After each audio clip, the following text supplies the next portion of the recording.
araw Pilipinas! For today's video, gagawa tayo ng bake mac. At syempre, unang-una magpapakulo tayo ng elbow. Then, magigisa tayo ng sibuyas, bawang. Sunod natin yung giniling. At ayun na nga, syempre, hintayin natin na maging brown na siya para mas okay na. Para mas maano natin yung aroma. Then, sunod natin yung hotdog. Itong gagawin natin, triple bake mac cheese. O, diba? Triple kasi napakaraming cheese. Ayun na nga, syempre lalagay na natin yung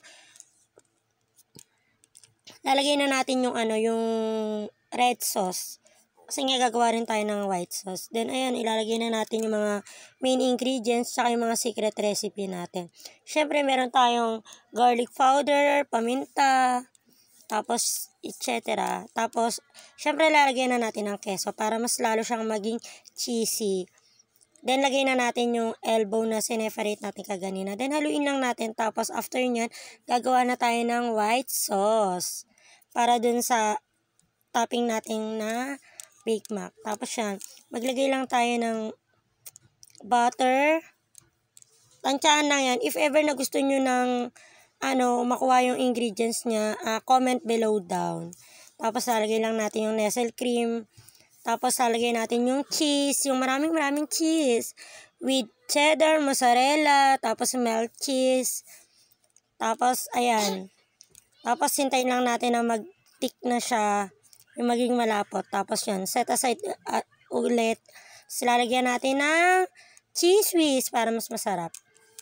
Tapos set aside natin, ilalagay na natin siya, itatoppings na natin siya dun sa ginawa natin kaganina na macaroni. Tapos ayan, lalagay lang natin siya sa lalagyanan. Tapos lalagyan na natin siya ng topping sa taas. Lalagay natin yung white sauce. Actually, hindi na siya white sauce kasi nga, ang dami niyan cheese. Kaya, cheese sauce na lang. Sauce.